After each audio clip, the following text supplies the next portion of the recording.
minute, a few more seconds to let some folks in. And Yeah, I think everyone is should be already in and linked into the audio. So I think you can go ahead, Gabby. thank you, Chris. Well, Happy New Year to everyone. I know that we're getting close to the end of January and it feels like it's been a year already. But I just wanted to first start with saying that yesterday I purposely wore a shirt that says, I stand with immigrants. And today I'm wearing a shirt that, if you can see, it says friends. And I did that purposely because I wanted to um, talk about that word friends and what that means. And if we can take it down, just because when I was showing folks, there we go. Okay, see, it says friends. Um, so there is a sense of urgency that we have right now to be good friends to our students, to immigrants, and to be their defenders, right? Good friends defend each other. And when it comes to politics, sadly, immigrants are constantly at the bottom of the priority list. They're the first bargaining chips, and they're the last people that anybody ever, thinks about. And as much as it hurts as a formerly undocumented dreamer person to say that, many of you I know are finding yourselves in a position where you are being forced to make impossible decisions, one group of students versus the other. Somebody just mentioned, right, and saying how many of you are right now struggling with the federal funding being paused and trying to figure out what does that mean and how this is going to affect. I woke up with that news and reading about it and trying to figure what that was going to mean for all of you. And this pause we know will have ripple effects across millions of students who are now going to be in limbo, and institutions and people that will probably not be able to pay rent or receive, a school lunch or other things, right, are necessary. And when those things happen, I think that moments like this, we have to remind ourselves that we don't have to choose, that we cannot allow ourselves to fall into this trap of a divide and conquer, that we have seen this playbook be used before, and it is what um, really makes us weaker and makes us fight amongst each other. I hear all the time, right? Well, if we allow the immigrant students right now, we're fighting in Florida, the attempt to repeal the in-state tuition policy. And one of the three main points that they say is if we allow one of these students into our schools, they're taking the space, a spot for a US citizen student. And reality is that they're not, right? There is plenty of space in our colleges and universities for students. And I just want to make sure that we know that we're stronger than that and that our strength is really going to lie in the unity, in rising above those lines that they draw between us. And I know that for every one of our student, every young person, every immigrant that dreams of a better future, that dream has been embedded by their families and their parents and those that came before them and made that long trek, right, to come to this beautiful nation with that hope for a better future, that is what reminds us, and that's what we remind them, right? That they matter, that somebody loved them so much, right? That they did this. And so um, I just want to make sure that with the intensity of all this fight that's coming towards us, that we remind our students of that hope, that we remind ourselves that we need to be good friends to them, and that you remember also that at the Dream.Us, we deeply value your partnership, that we can't do this work without you, and that together we're going to stand echoing each other's call for equity, for justice, for inclusion, for higher education, for opportunity, for that career that we know those students want to have, that is not just going to better their lives, but also our community as a whole. So I want to say to all of you that I hope you know that we're going to be hand in hand with not just our students, but you all, our scholar advisors. We are so grateful that you do the work that you do, that you have many of you either were volunteered, but I think most of you volunteered to do this work. That those that work in the colleges and universities, right? Outside of our scholar advisors, that you're there to support your colleagues and the Dream.Us and the work that you do, and that you're defenders, right, of the mission that we all hold dear, right, of higher education. So we want to just tell you that our pledge to you as our partners is to fight in this together, that we're going to provide as many resources as we can, that we're going to, if you have questions, we'll try to answer those. If we don't have answers, we'll look for those answers. And that I really want you to hear this, that we're going to rise above these challenges before us and show our students what it is, right? That unity, that we will not give up on them, that together we're going to keep moving forward with hope and the resilience that they've taught us, that we need to be moving forward with. So thank you so much for being here today. And I'll now turn it over to Chris. Thank you so much for those inspiring words, Gabby. Hola, mi gente. Again, thank you all for joining us today. Um, we have a packed agenda, so I'm going to jump right into it now. So Gabby just did our welcoming address. We will be joined by our legal office, who are going to talk a little bit about that data protections and the importance of appropriate counsel. We will share some additional immigration resources. We are pleased to introduce you to two new team members for the Dream.Us. And then we're going to be going through the rundown of our programming for the entire semester. So Nicole will be joining us to talk about all of the career stuff that she's going to be having planned and available to you all. We do also have our scholarship management team that are going to be talking about some important deadlines and processes that you all need to be aware of for the scholarship. And then I will talk a little bit more about some of the scholar and partner college programming that we have in store for you this semester. And as always, we will have an open forum for all of your questions, concerns, comments.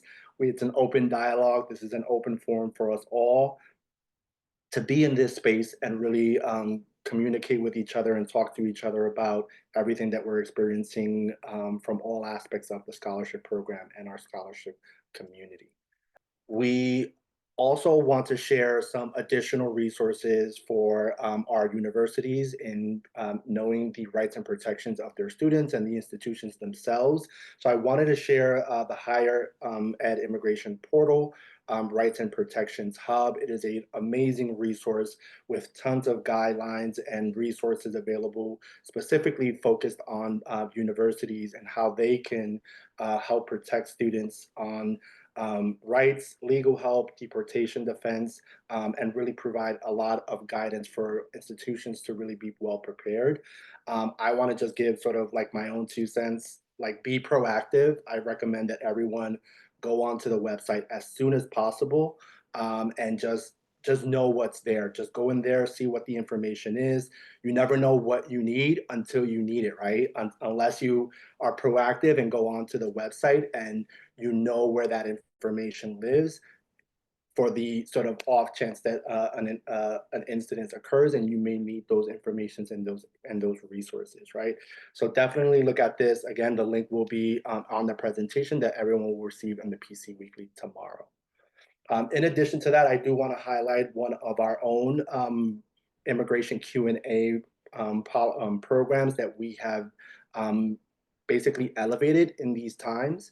So many of you are familiar with our immigration Q&A sessions. These usually were 45-minute sessions where our scholars could ask their immigration questions to an immigration attorney and get some general guidance and next steps for their particular case. We do tend to bunch questions up to provide as much guidance to as many folks as possible. And for this semester, we have developed a basically new structure in order to sort of maximize this time limit, right? So These 45-minute sessions will now be a full hour, and the first portion of the sessions will be dedicated to some type of Know Your Rights presentation, family planning, or some other presentations. We want to keep it sort of flexible in terms of really being consistent with what is going on at that particular moment in time. So those topics will change as the semester goes on, but we want to make sure that we are providing new information to students and really sort of, again, being consistent with what is currently going on in their communities. The second part of the session will continue to be an immigration Q&A segment. So scholars or um, alum will be able to ask their immigration questions regarding their specific case. Again, we will try to combine as many relevant or common questions as possible. And the immigration attorney will be able to provide them a general response and next steps. We have been working with Americans for Immigrant Justice since last semester, and they've continued to agree to work with us this semester. AJ Hernandez is sort of spearheading as our liaison with the organization, but they've also dedicated a number of the directors to be on rotation and really sort of tag teaming for some of the conversations that we are going to be having with students for these sessions. As you could imagine, these sessions are really heavy. They're emotional. They are anxiety producing in and of themselves. So we've now added a mental health component to these sessions, which will be led by Cheryl Aguilar. She is a mental health therapist and the founding director of Hope Center for Wellness. And Cheryl will be concluding each of these sessions with some mental health exercises, techniques, and resources for students to be able to process some of the anxieties that come up through these conversations and unfortunately through some of the policies that are coming up. In addition to her direct presentations during these sessions, she is going to be coupling these sessions with a recording of a 30-minute mental health session. It's going to be pre-recorded. It's going to be some type of podcast style presentation to provide additional mental health support for students. So those will be referenced during these sessions, and students will be able to access those if they need some additional in-depth resources and exercises to work with. These will be the last Thursday of every month. As you can see, we are having a special session this week. This wasn't on our original schedule, but in light of the questions that we are receiving from students right now, we thought it was important to add this as a sort of special session. It will be January 30th from 6 to 7 p.m. Again, because this was a late add-on, you'll notice that the time is a little bit different from the rest of the semester, which these sessions will normally occur from 5 to 6 p.m. Eastern Standard Time. With that, I'm going to move into introducing some of our new team members. I am so happy to welcome Fenim Vasquez and Susan Collins to our team, and I'll open it up for them to introduce themselves. So, Fedimine, why don't you go first? All right, thank you, Chris. Hello, everyone. It's such a privilege to be here with all of you who are doing the work on the ground. Um, I'm the new communications director for TheDream.Us. Looking forward to working with each and every one of you. A little bit about myself. I am Salvadorian. I'm the first one in my family to graduate from college. And I've been doing communications work for the past 15 years at different levels with different nonprofit organizations out here in California. And also did about 3 years in the labor movement with SCIU Local 2015. So super excited to be here. Looking forward to our collaboration together. I'm excited to be able to share the stories of our scholars. That's really part of my role, right? Is to be able to shift the narrative on immigration and being able to support each and every one of you. I'm the one who is now in charge of the PC Weekly. So hopefully you're enjoying those and getting some good information out of it. Yeah, so just super excited to to be working with all of you. I know that your work is super critical at this moment in time, that you continue to empower, inspire, and educate our scholars. And so we are here to support each and every one of you with graphics, videos, resources, and getting that communication out to all of you and to our scholars. So thank you so much. Thank you, Fermin. Susan. Yes, good afternoon, everybody. It's a pleasure to be here. Nice to see you. Hopefully, I'll get a chance to meet some of you all in person. Very impressed with your work and the work that you do with scholars every day. I started just a week ago. I am the organization's first chief of staff and government affairs. It's a new role, so to some degree, we're figuring it out, but I'm hoping that I can lighten the load, both in the policy and advocacy and management space of the leadership team, especially for Gabi, and then also contribute significantly to the advocacy ahead. It strikes me as good timing to bring on enforcements for folks trying to defend access to education for our nation's young people. I'll tell you a little bit about myself. I'm originally from New England. I spent the first part of my career in Texas. I actually have my master's in social work in community-based organizations serving immigrant families with, at that time, the little ones, baby dreamers, and others. That I had a strange path to a fellowship on Capitol Hill, and that's where I spent the second half of my career. I spent many years in the House of Representatives, all with Congressman Luis Gutierrez, who retired in 2018, and have held a couple of jobs before I landed here in policy and advocacy. But the most recently with Unidos US, I led their legislative affairs for the organization. Nice to be here. Thanks for letting me introduce myself. Thank you both, Susan and Fermin. Welcome you both to our teams. They are super awesome guys, so feel free to reach out to them if you need anything. Just super happy our team just gets better and better. With that, we're going to pass it on to Nicole Wesley to talk about the career services. All right, thanks, Chris.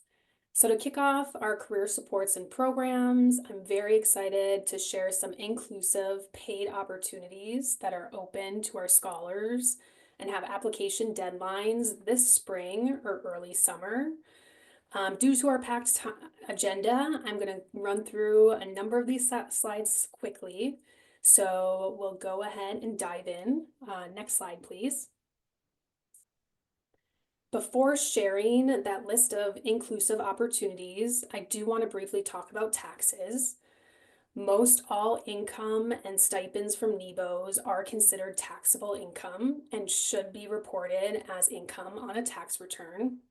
Since taxes aren't withheld from these opportunities compensation, it's recommended that our scholars save about 30 to 35% of their compensation to pay taxes come tax season.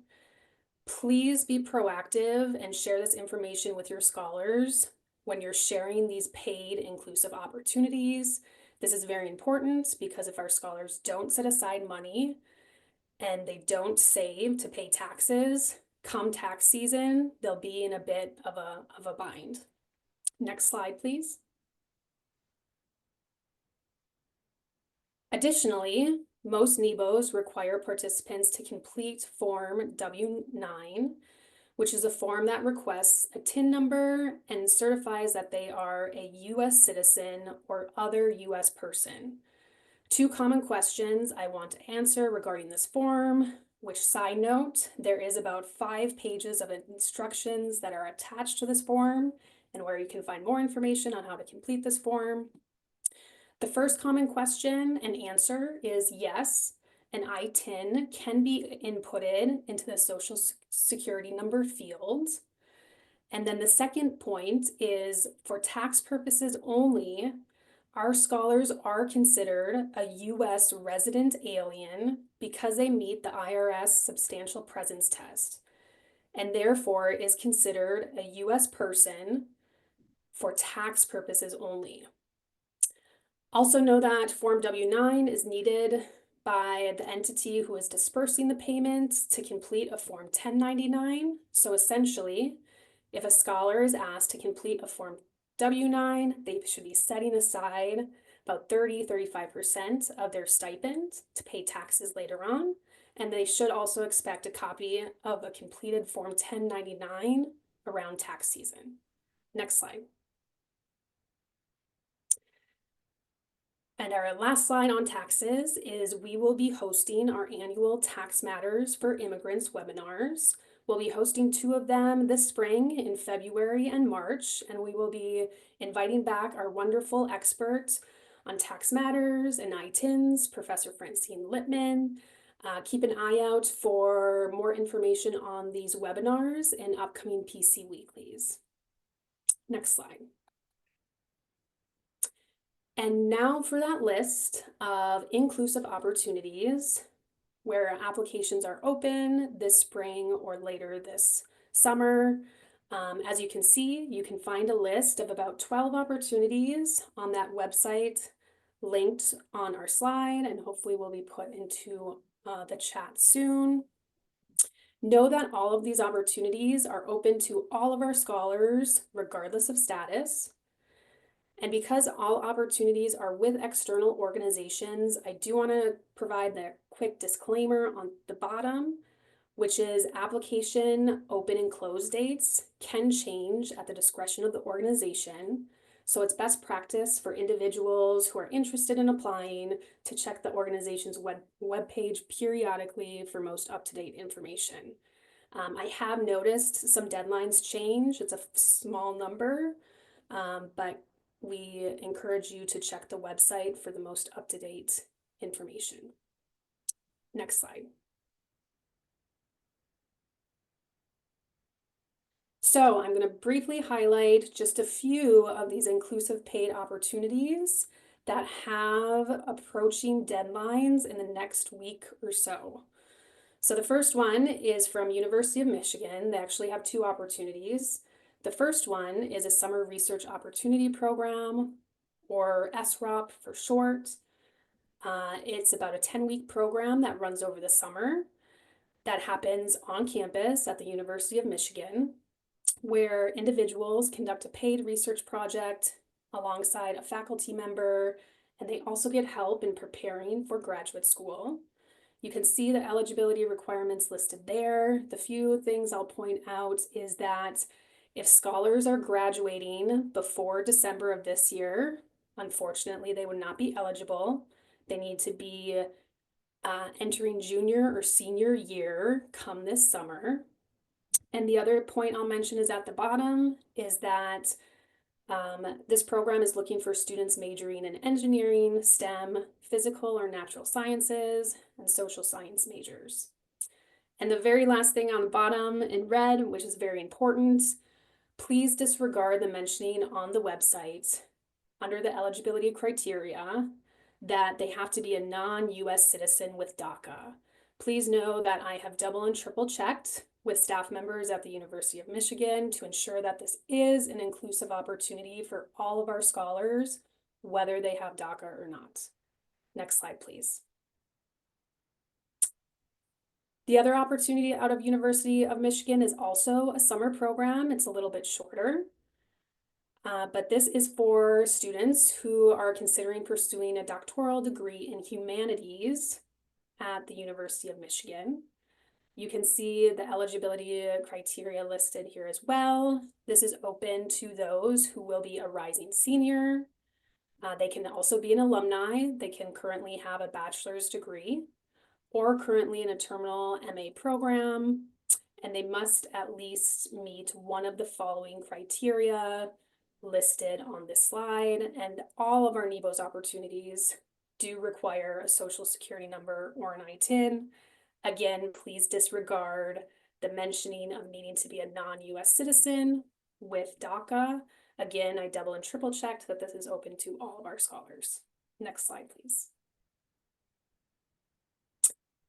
Another opportunity that actually isn't listed on the website because we recently learned about this inclusive opportunity is through the Hispanic Alliance for Career Enhancement.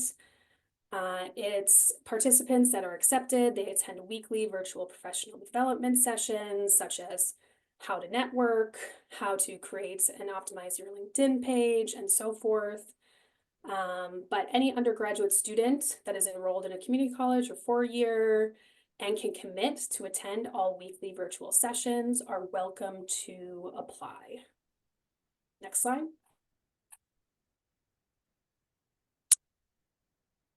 UCLA, hopefully we all know about this wonderful fellowship, Dream Summer, that happens over the summer. The deadline will be fast approaching on February 7th. We've had a number of scholars participate in Dream Summer in the past. Essentially, Dream Summer places fellows with social justice focused organizations across the country. One of the eligibility requirements includes having an interest in social justice and immigration issues. They must be an immigrant, and all majors are welcome. Next slide. And lastly, want to give a shout out to is also Teach for America. Their deadline is a little later, but again, we have had a long partnership with them, and we know that over 100 of our scholars have participated in the Ignite Fellowship.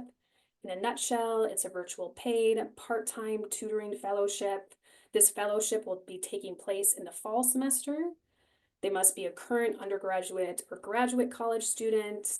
All majors are welcome. They need to have a 2.5 GPA or higher and have availability to tutor up to 5 weeks or 5 hours per week, excuse me.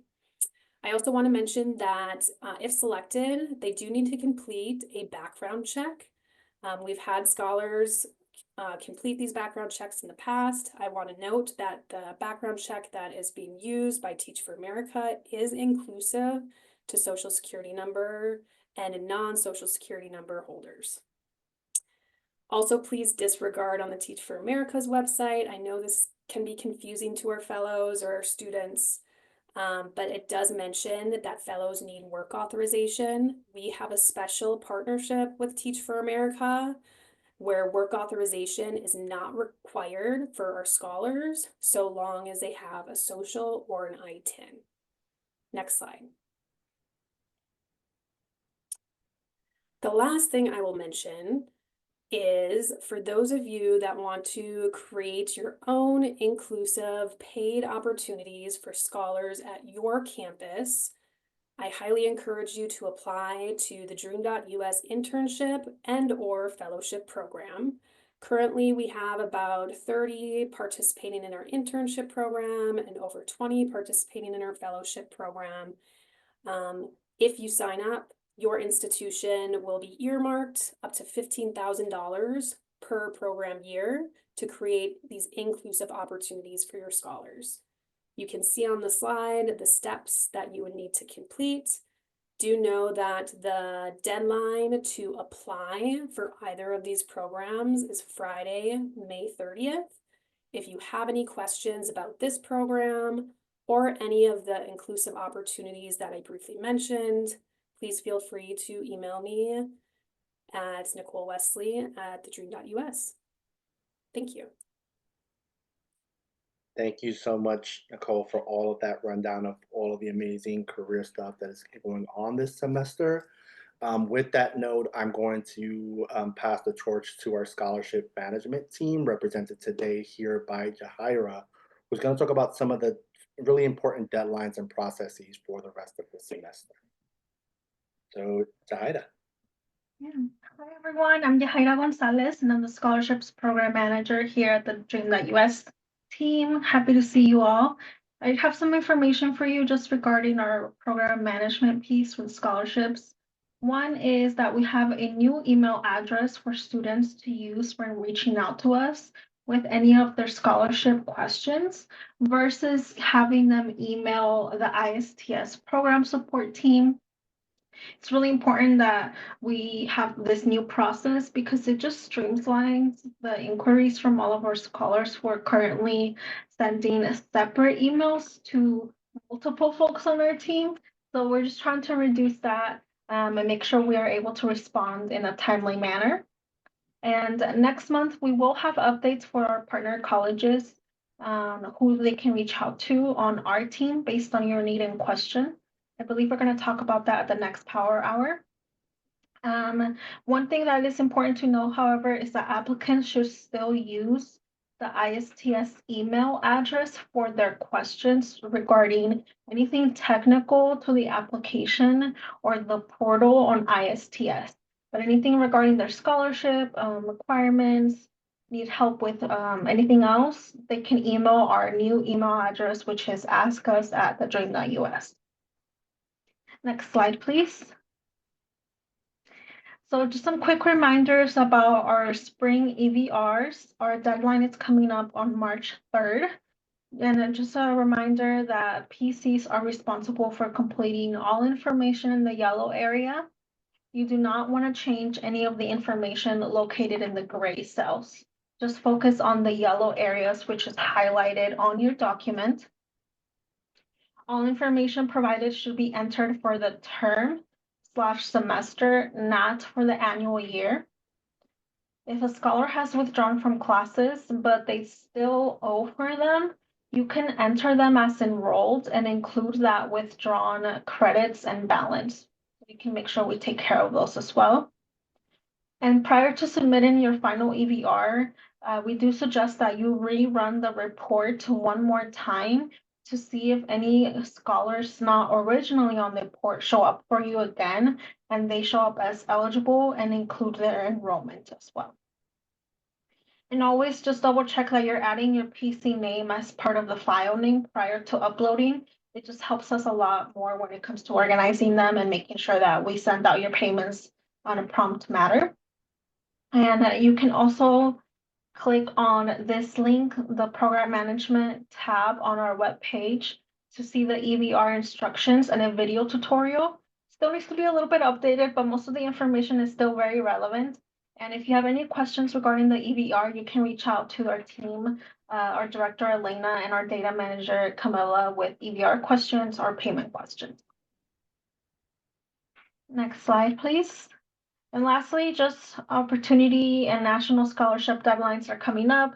We're a couple days away from the opportunity scholarship deadline, which is January 31st at 11:59 PT. And the national scholarship deadline is about a month from now. Yeah, a month, February 28th. That's crazy. It's about to be here. And that's going to be also as well at 11:59 PM. We do recommend that you do a final push and last minute kind of outreach to any applicants you think would be eligible. Reach out to those as well that have started their applications but have not submitted it.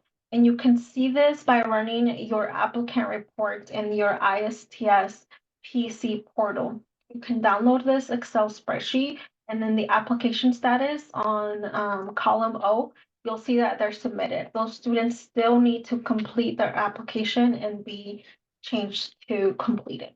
So definitely reach out to them as well to make sure they apply for the opportunity or national scholarship for your partner colleges.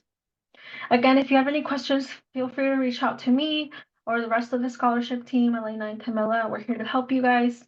And I hope you have a great rest of your semester, and I'll be here next month as well. So if you have any questions, let me know. Thank you so much, Jahida, for that outline. I'm going to jump right into scholar and partner college programming for this semester and kick off really where Jahida just left off on this application round, right? So as Jahida mentioned, we do recommend that you do one final push for your opportunity or national scholarship applicants, specifically for the opportunity scholarship, because that is really coming up quickly. The deadline for that is coming up. I want to give some really specific suggestions. I remember when I was a scholar advisor, every sort of like end of the application process, I would go into like reach out mode.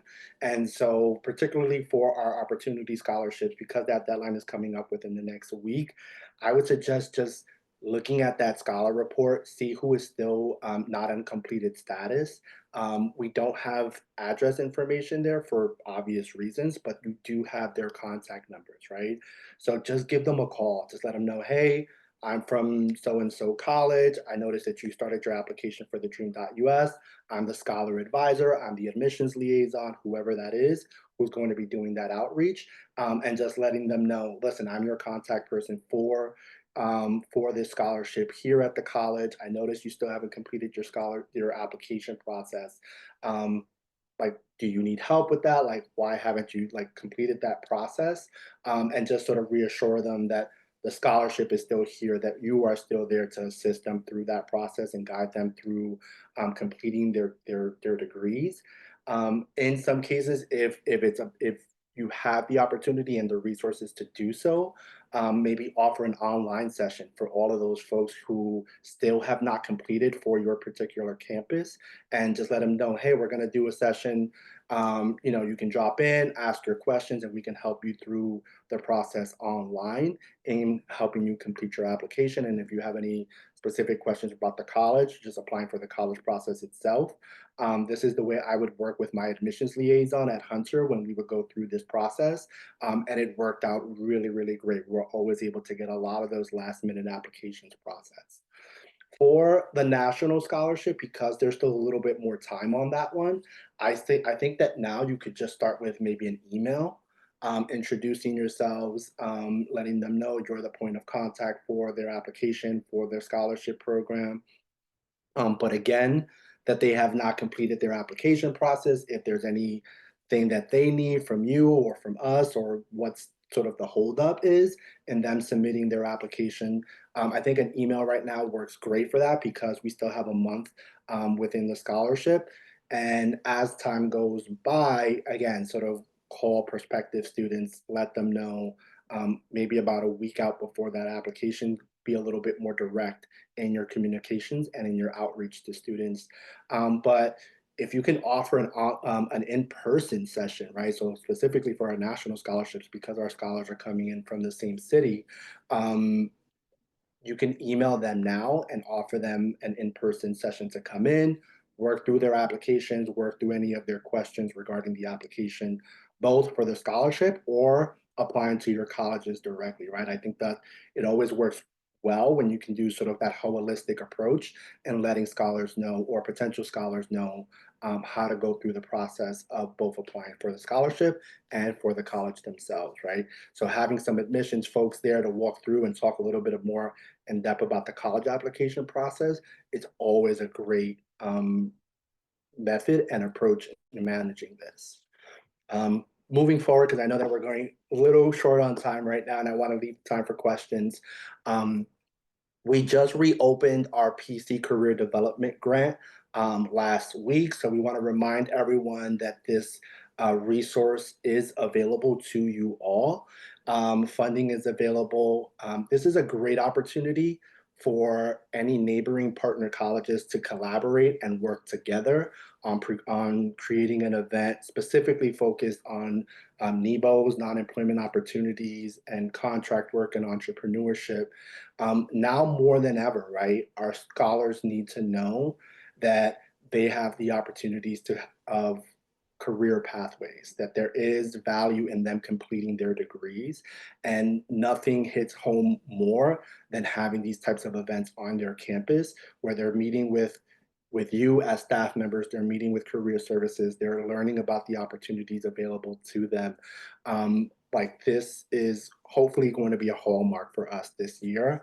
I want to be super honest. We had a great come out this semester. I mean, sorry, last year for some of our partner colleges.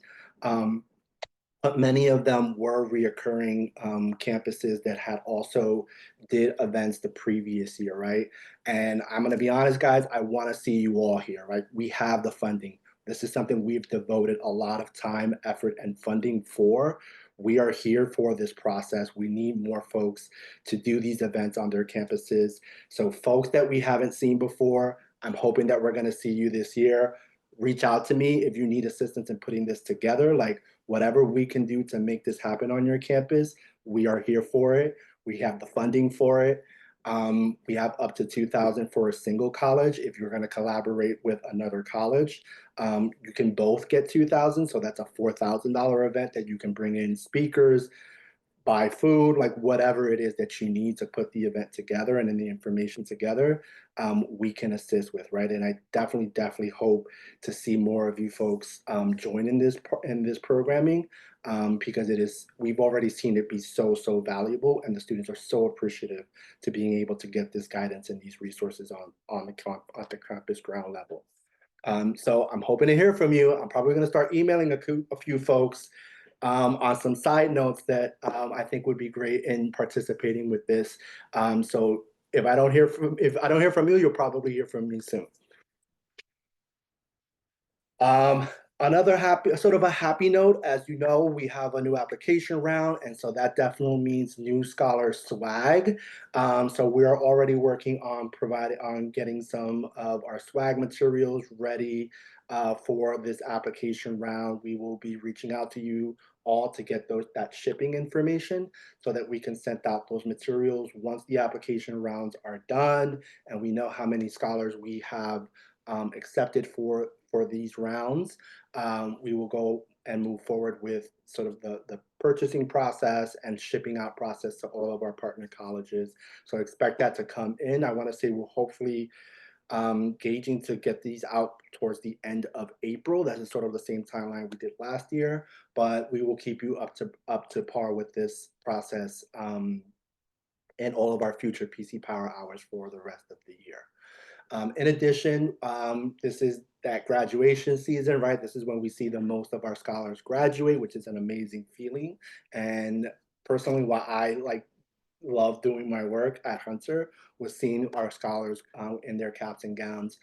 So we will be doing graduation stalls and pins again this year. We will revisit this next month at our PC Power Hour. We'll open up the sort of request process where you can list how many estimated graduates you are going to be seeing this year.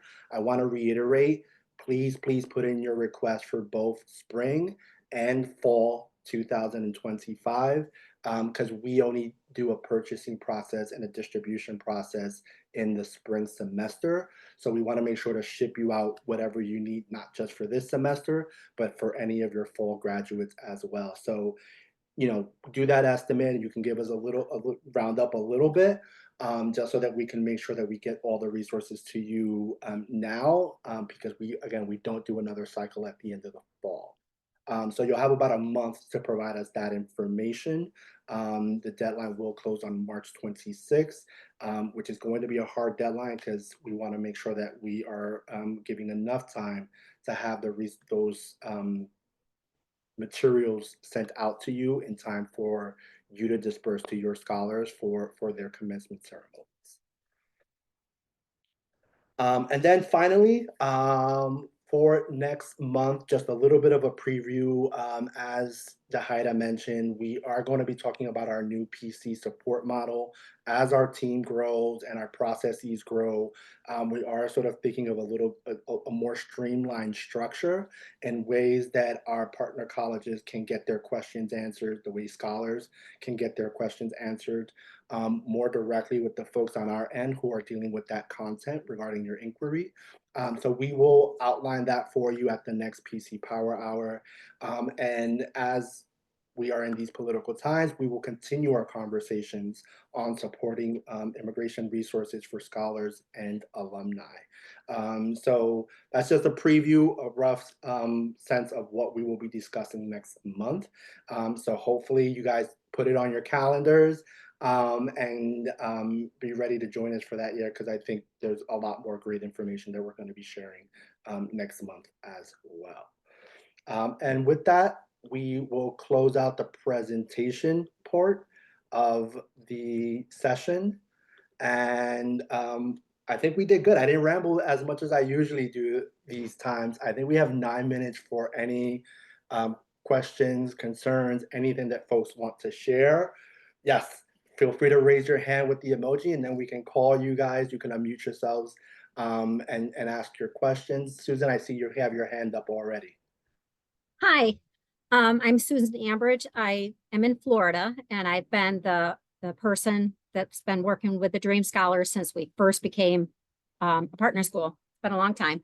Um, but I do need some guidance. I'm hearing from students because the state of Florida, we might not be able to offer in-state tuition. It's a possibility. So students are even, I had an email this morning and they are asking because you require in-state tuition. If they aren't able to get that, will we still be a partner school? Will you pay out of state tuition? How does this affect the current students and even the applications that's open now for 25, 26? And by the way, I've already been contacting all those students with incomplete applications since that first list started coming out. So I'm kind of stuck right now because I really don't know, what to tell students right now. Awesome. Thank you, Susan, for all of your work and for all of these years that you've been partnering with us. I do think Gabby is still on the session with us, and I would love to, she's been working with Florida. She's a Florida resident herself, and an expert in all of this. I would like to sort of punt that question to you, Gabby. Yeah. Hey, Susan, how are you? Good to see you. Thank you. I echo my thanks to you for everything you have done and continue to do for our scholars. Uh, we are right now looking at what is happening. We are actively involved, trying to use our voice. We have emailed about 2 weeks ago. We sent out an email to all of the college presidents, letting them know that this is concerning and that if in-state tuition goes away, we will have to have conversations with all of our colleges about terminating our MOUs and trying to find new homes for our students who are working or are still working on their degrees. We are right now trying to figure out and push so that it's not a full repeal, but rather if there is some concessions, right? How they kill this bill, if they kill it in right away, or if it's a slow, painful death. But we're asking and saying if they are going to do this, if they can at least grandfather in those who are right now in college and those who have applied, are high school seniors and have already applied to go to your institution. So practically, the folks who have already applied for the Dream.Us scholarship. So that's worst case scenario. If we're able to do that, then we'll probably have conversations with the colleges about allowing for all those students to complete and trying to figure out how we would go about that, if we even have the resources and the money to do that. As you know, Susan, the bills would go from, $1,000, $2,000 to $5,000, $6,000. And unfortunately, neither our students nor the colleges will have the money to be able to close the gap. And the Dream.Us, it's not going to have that either. So we are trying to figure out what are other alternatives, if there are private institutions in the state of Florida that would want to partner with us and help close the gap and allow for these students to finish. And then we're also looking at online schools and programs that would do that. But at this moment, at this time, we don't necessarily know what's happening or what will happen with the bill. We are hopeful that the legislators come to their senses, but if in-state tuition is repealed, we will not be able to continue to partner with the Florida 12 universities and the 28 state colleges. I had a feeling that was going to be it, and it makes me so sad. So like I said, I've been reaching out to the unfinished applicant students, all along. Should I like hold on there? What would you recommend I tell the current scholars who are sending me messages right now? I'm not really sure what to say to them right now, to be really honest.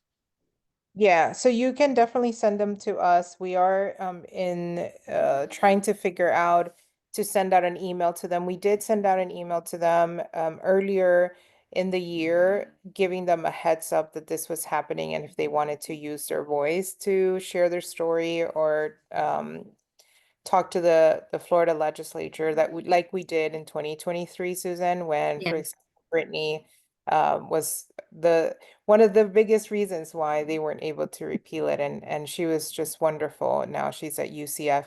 But I think the best thing to do is for those who are right now seniors and are applying, if they can apply to Valencia, that would be a good thing for them to do because they perhaps if there is a grandfather in peace, then we will be able to support those students, right? They will be able to still have in-state tuition. It's anybody else in the future that we wouldn't be able to. And if they do a full repeal, then that's also a different thing.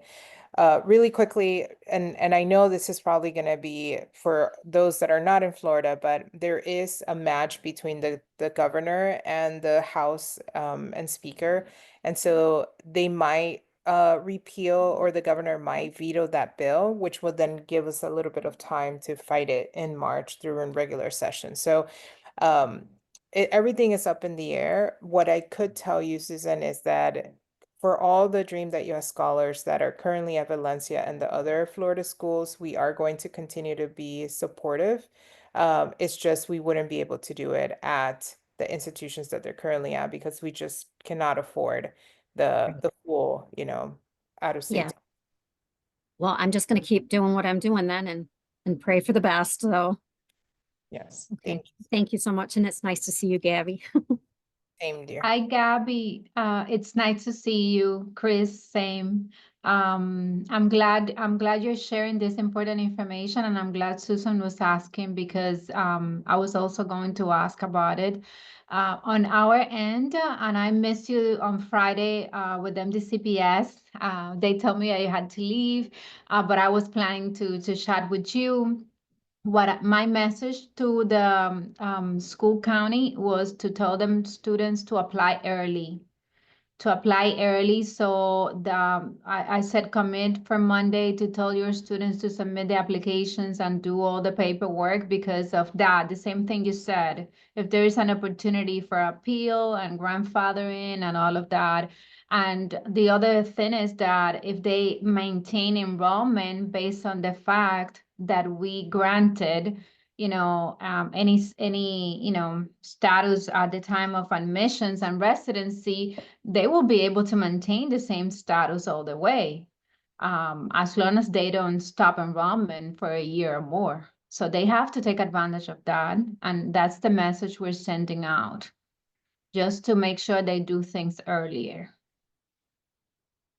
For the rest is same, we're not anticipating changes, and that's what we're doing. Yeah, that's a good point. And so, Chris, I think what we should do is send an email to all of the applicants right now to say, and lieu of what's happening, if you have not already register, go to your college, your state college. They have open enrollment, right? It's a little bit different for the universities, but enroll because if there is be an opportunity for people to be grandfathered in.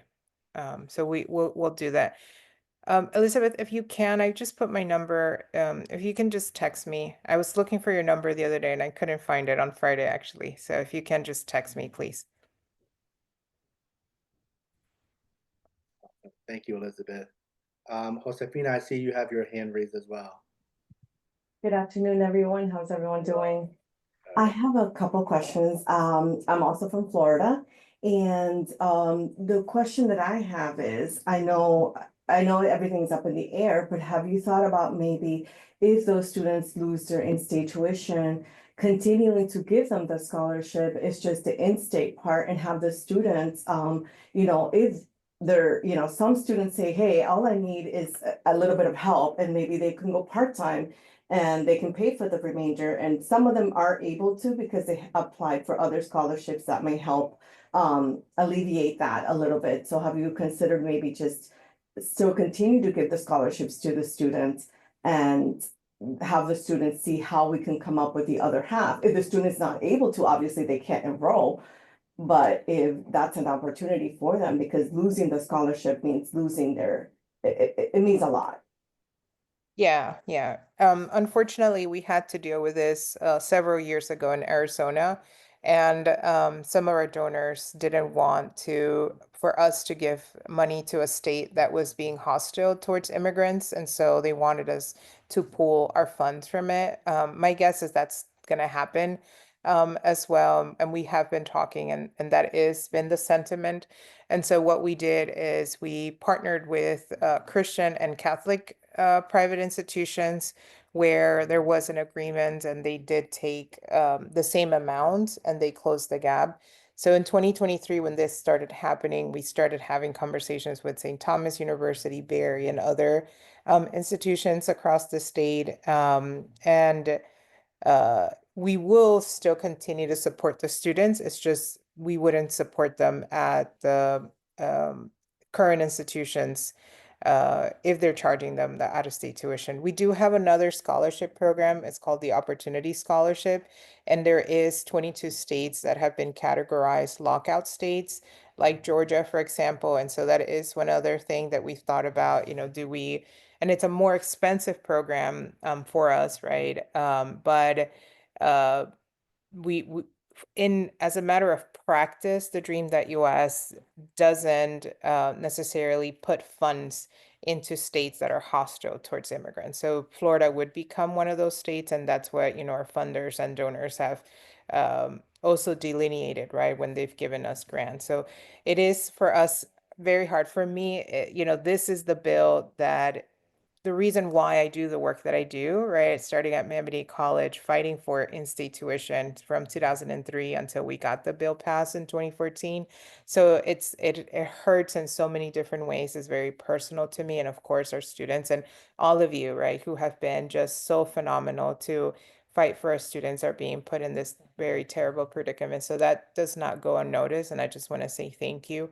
We are driving calls. We have put in money to put some ads. We have been talking to, I called today Senate leadership and have been trying to explain to them, right, that unfortunately for political reasons, right, real people, real lives are being hurt, and we're hoping that they can at least minimally, right, sunset this so to allow for those that are currently in college to be able to continue to have the in-state tuition, and that's when we will be able to continue, I think, supporting them. But it really is, Susan, as you mentioned, a very sad and scary situation. Thank you, Gabby. You got it.